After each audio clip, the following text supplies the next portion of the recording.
Let us pray. May the words of my lips and the meditations of our mouth forever be acceptable in your sight, O Lord, our rock and our Redeemer. Amen. Please be seated. Well, I don't know about you, but many of us have heard this parable many times. It's one that we've heard from Luke, and for me, it's a curious one. Ever since I was quite little, I used to think this was a very strange parable. And it's been referred to under many names in many commentaries, from the parable of the shrewd manager to the dishonest manager to the unjust steward, or maybe even the parable of the penitent steward. But whichever way you look at it, it takes some sorting out. The centre, as I said, in this case, is the matter of finances or money. And the parable tells the story of a business manager who manipulates his employer's debts. Many, I'm sure, have wondered why Jesus even told this parable, what it had to do with anything, and why it was chosen to be put in the Bible. Some may have read it and even wondered, was Jesus justifying unethical behaviour? At one level, it would appear to be yet another reminder that eventually we all have to pay for our actions if we take a bigger look at the picture. If we had been fortunate enough to accrue great wealth or any wealth, it seems also to make quite clear that any of that gain should be used for the betterment of others, to be shared in just ways to benefit as many as possible. Those two things seem to be reasonably clear in there. It appears that the steward or the manager has wasted the Lord's money, either deliberately or accidentally, and this action has led to him being fired for that stewardship. When the manager becomes aware of this, I want you to go back and think, what did that manager think of? Not the one who was doing the sacking, but the one who'd been dealing with the money. What did he think as soon as he became aware that he was about to be fired? What's interesting is that he realises a number of his own limitations very quickly. His first thoughts are, I'm not strong enough to dig, and I'm ashamed to beg. So what I see here is an admission of his own shortfalls, weaknesses yet confessed, even to himself, maybe for the first time. He's been able to say, I've got some faults.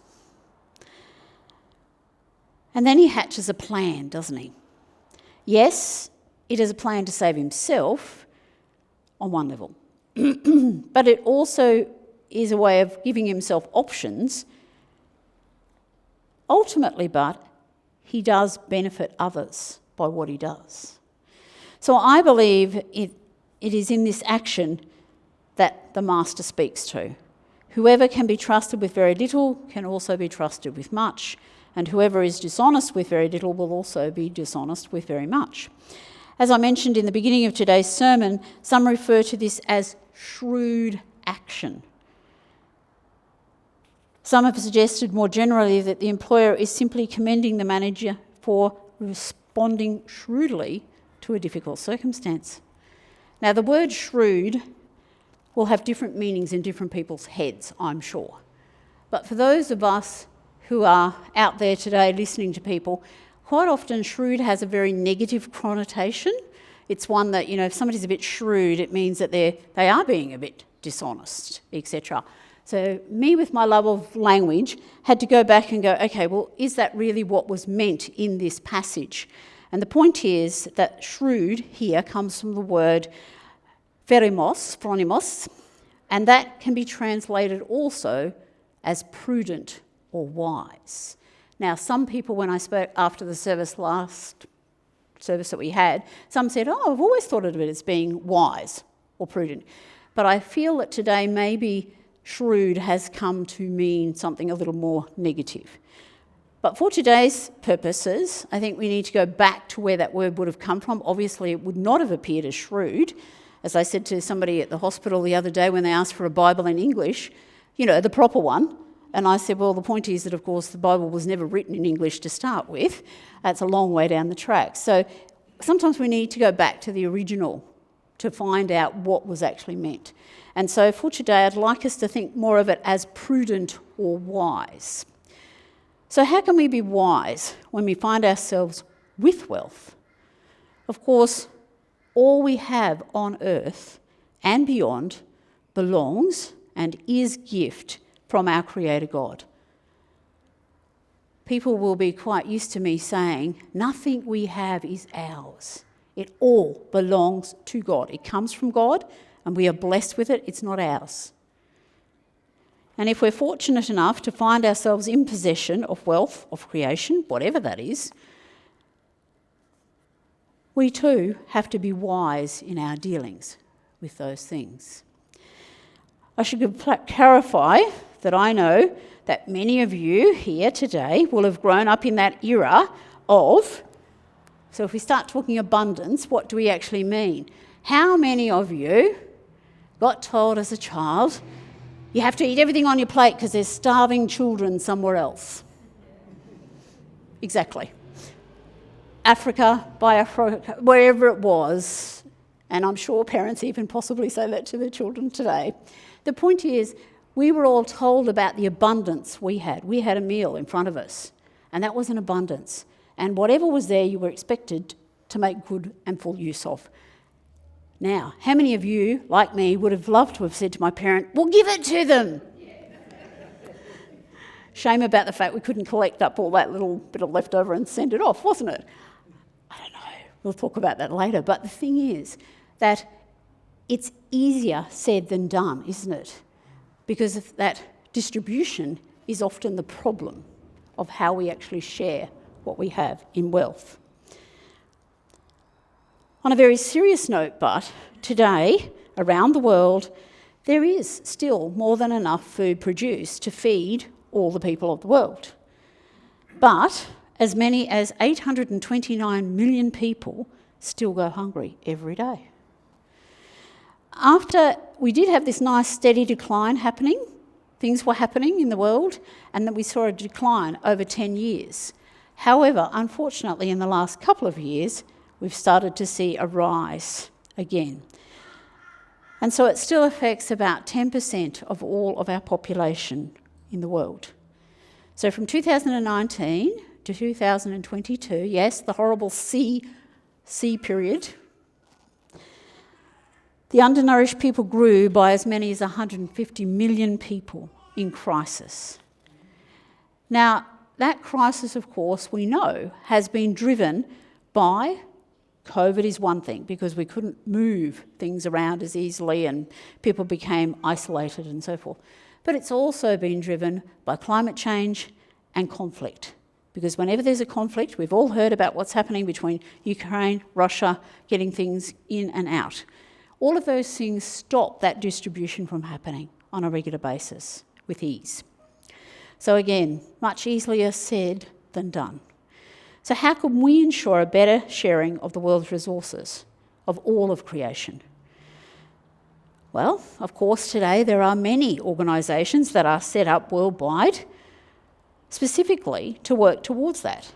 You know their names, and unfortunately, there are still people who are prepared to be shrewd managers, as we hear, and continue to be dishonest, not only with their own wealth, but that's contributed. We've all heard of those too. So it can seem very difficult, but maybe not if we begin with us. You know, when I was teaching behaviour management, whose behaviour can I change? The only behaviour I can change is my own. And once I start that, then maybe things will happen.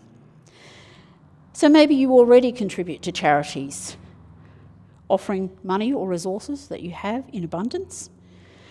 But maybe we could also return to past ways, and many of you today will have veggie patches or fruit trees or something growing in your garden. And when that used to happen, when you had excess crop, what did you do? You gave it to the neighbours, didn't you? And everybody ate spinach for the next week, or whatever that was. But it's a way of sharing the food. My father used to produce so much because he was a farmer and we weren't allowed to grow anything unless it was edible.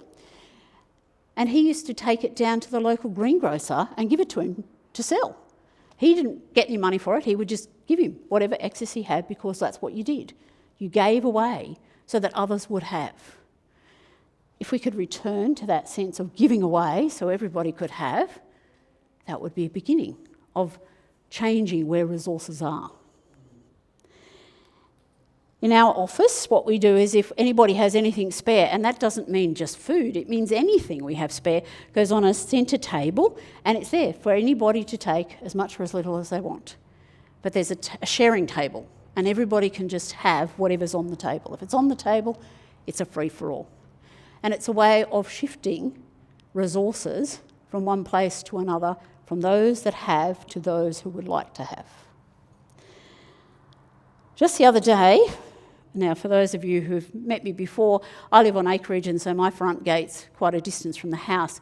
And as I looked up, I could see that there was something up at the letterbox, which is unusual, on the ground. So I went up for a walk and there was a box of lemons and oranges, which a little note inside said, from your neighbour next door, excess from our orchard. Now they have an orchard, aren't they lucky? But obviously the orchard produced too much goods. So they had left a box of oranges and lemons for me. So I took them. There was no way in the world we could eat all the oranges and lemons that they'd sent either. There's only 2 of us living at home. So I took them and the excess eggs from our chooks and I turned it into lemon curd and orange curd and sent a few bottles back over to the neighbour, who was very happy because apparently their mum used to make it, but she died and that was lovely. And then I took the rest of it to work and handed it out there for people to have. In today's focus, I've also added the one about the roses. Many of you know that I grow roses, have done for years, and many moons ago, long before I moved into hospital ministry, I would go into my garden in the morning before I went to work and I would pick bunches of whatever, and I mean huge bunches, and it became my custom on staff meeting day to take a bunch, and I would have no idea who I was giving that bunch to, and I would simply walk in the door and I'd have a look around at the faces and I'd go, that person really looks like they need something today. And I would walk up and give them the bunch of flowers. Now, some people, were like, okay. Other people, one in particular that I will remain in my memory forever, who was not a lady who made friends easily and wasn't particularly pleasant to other people. But this particular day she looked really down and I went up and I presented her with this massive bunch of lavender and roses and she just burst into tears, which was somewhat disarming for me. But she was able to tell me later, she came back to see me to thank me and said nobody had ever given her flowers. And the fact that somebody had just, out of the blue, walked up and handed her this mess. Anyway, we went on to be great friends and I learnt a lot about her very sad life and her lack of communication with other members and so on. So out of my abundance, somebody's life literally was able to be changed because they then found somebody to talk to, somebody to tell their story to. And that person then went on and said, and I'm going to give. So there was this movement of I want to then give out of what I've been given. The other one that is great for me is, so I take roses every day in the hospital and I place them at the centre table, and that's for everybody who comes, but also in case you go to visit a patient and you think they might be missing their garden. So various people will take a rose or several roses off to people who would appreciate that. I was taking one particular one in my bag, my little dilly bag that I take with me one day, had no intention of giving it to the person it ended up with. I was taking it to a particular, what we call frequent flyer, somebody who's often in the hospital. But I called at another gentleman's room before I went, and he had been somebody, dare I say, a Sydney Anglican, who wasn't going to have much to do with me. For those of you who understand that connection, he held me at arm's length and was polite enough, but really didn't want to have much to do with me. This particular day, he said to me, is that rose for me? And I said, would you like this rose? And he went, I would love this rose. I miss my garden so much. And I went, sure, you can have this rose. And so I gave him this rose. From that day forward, for many years, probably 8 or 9 years, every time he was in the hospital, every day I would take him a rose from that bush. The day he died, I was with him and he'd asked for one of those roses and he died holding it. The lovely part of that story is that I got to know his family eventually during that time, and I was able to do the service for his funeral. And when I'd completed the service, they insisted I had to come back with them to the wake afterwards, which I did, and then they presented me with a rose bush and said, this is to say thank you for all the roses that you brought Dad, and we want you now to plant the rose, and so that you hopefully will have more roses to give to other people, because it really made a difference in Dad's life. So I don't ever consider roses mine, because God creates them and they're all beautiful and they're just amazing. But if I can share that joy with one other person, and then that person says, here, at the end of my life, out of the abundance that I received, have this so that you can give it to other people, then that's an amazing way of sharing God's creation. So it doesn't have to be huge. It might be. Elon Musk, other people might have lots of things to offer. That's their abundance. Our abundance may be something completely different. So I would say at this point in time, they're little simple steps. And we're not feeding millions necessarily. But then maybe if you do something that helps another to not have to spend as much or give as much, then they might feel inclined to want to share with another out of their abundance.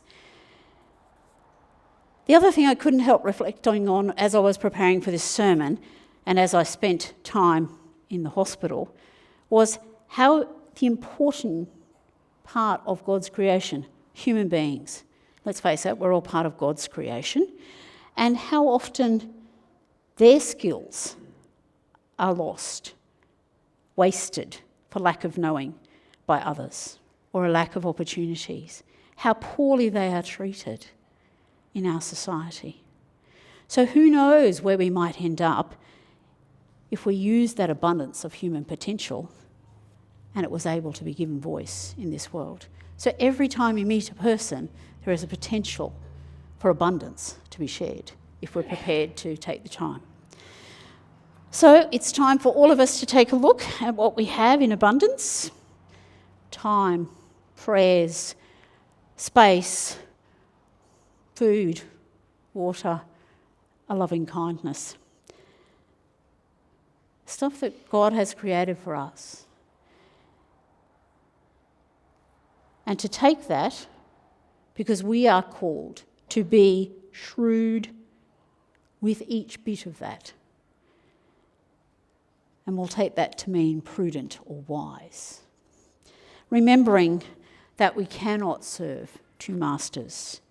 It is our God we must serve. Amen.